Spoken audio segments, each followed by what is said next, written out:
Sadar nggak sih, kalau semakin kesini, kita semakin sering menggantungkan kebahagiaan dan kontrol diri kita kepada konstruksi sosial dan validasi dari orang lain.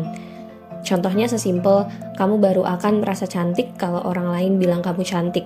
Atau kamu baru merasa pinter dan berhasil dalam pendidikan ketika kamu bisa masuk universitas dan jurusan yang menurut orang-orang itu bagus. Sebenarnya nggak ada yang salah dengan itu semua, karena memang ketika ada standar atau validasi itu, kita jadi bisa termotivasi untuk bisa merawat diri dengan lebih baik atau lebih giat belajar untuk mendapatkan pendidikan yang bagus. Terus, apa yang salah? Yang salah adalah interpretasi kita dan bagaimana kita telah keliru memaknai fenomena ini hingga menyakiti diri kita sendiri. Kita berpikir kalau kita nggak bisa ngikutin apa yang konstruksi sosial mau, atau kita nggak bisa dapetin validasi dari orang lain, artinya kita adalah orang yang gagal. Manifestasinya apa? Kita akan anggap diri kita tertinggal dari yang lain, nggak berguna, atau yang lebih parah lagi, kita bisa mengisolasi diri sendiri dari kehidupan sosial karena kita nggak percaya diri dengan apa yang kita punya. Penyakit ini sering banget terjadi sama banyak orang, hampir di semua lapisan usia. Kenapa aku bilang ini sebagai sebuah penyakit? Karena memang alurnya dalam merusak diri kita persis kayak penyakit. Mulai dari timbul gejala, kita ngerasa nggak nyaman sama keadaan kita sendiri, dan akhirnya bisa menyebabkan dampak yang lebih parah dan kronis. Bisa isolasi sosial atau bahkan resiko bunuh diri karena kita merasa gagal dan nggak berguna karena kita nggak bisa ngikutin kemauan orang-orang. Kita ambil satu contoh. Ketika kamu tumbuh di lingkungan yang orang-orangnya sangat mendewakan Universitas A, di mana mereka menjadikan indikator keberhasilan kuliah hanya sesempit masuk Universitas A. Seenggak niat apapun kamu, kalau kamu kuliah di universitas itu, kamu akan dianggap pinter. Sebaliknya, sepinter apapun kamu, tapi kamu kuliah di universitas lain, orang-orang akan anggap kamu biasa aja, bahkan nggak hebat, dan ya, kamu akan di-underestimate. Contoh lain adalah ketika kamu mau ketemu sama teman-teman kamu.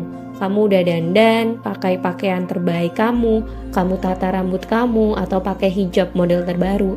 Tapi ternyata orang lain nggak bilang kalau penampilan kamu bagus. Atau kalau kita bicara tentang konstruksi sosial masyarakat yang lebih konvensional, kita bisa ambil contoh ketika kamu tinggal di lingkungan yang menormalisasi bahwa perempuan tuh nggak bakal bahagia kalau udah menginjak 20 tahunan tapi belum nikah.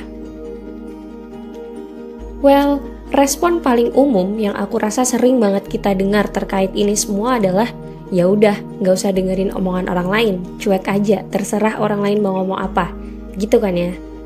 Sebenarnya respon ini benar, tapi pada kenyataannya nggak sesimpel itu. Nggak semua orang bisa dengan semudah itu tutup telinga dan cuek dengan persepsi orang lain atau masyarakat. Nggak semua orang bisa cuek ketika dia udah susah payah belajar, siang malam, hingga akhirnya dia berhasil masuk di universitas impian dia, tapi dia diremehkan karena tempat dia kuliah bukanlah universitas yang orang-orang anggap bagus. Nggak semua orang bisa cuek dan lupa ketika dibilang jelek setelah berusaha tampil cantik dan semaksimal mungkin. Atau nggak semua gadis bisa dengan mudah tutup telinga ketika tetangga ngomongin dia nggak bakal bahagia karena belum menikah padahal udah 20 tahunan. Jadi, tutup telinga dan cuek aja ternyata nggak cukup dan nggak mudah untuk dilakukan. Terus kita harus gimana? Yang harus kita koreksi adalah mindset kita. Kita harus paham bahwa sampai kapanpun kita nggak akan bisa mengontrol omongan orang, persepsi orang, ekspektasi orang, atau konstruksi sosial yang nggak sehat. Yang bisa kita kontrol adalah cara pandang kita dalam memaknai hal tersebut.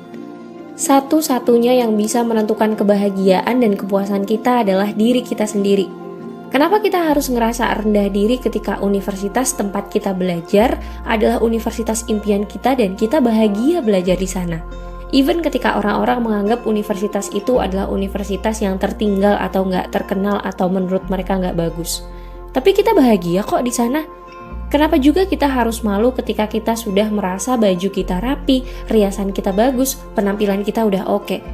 Kenapa kita harus merasa gagal ketika usia 23 tahun atau 20 tahunan kita isi dengan mengoptimalkan potensi dan kemampuan kita? Jangan anggap kita gagal hanya karena jalan yang kita ambil berbeda dengan selera masyarakat. Aku ingat Elon Musk pernah bilang bahwa the only way to do a great job is to love what you do. Dari sini kita bisa tahu bahwa yang bisa mendefinisikan kamu gagal atau tidak adalah diri kamu sendiri, proses yang kamu lalui sendiri, dan kecintaan kamu terhadap apa yang kamu lakukan.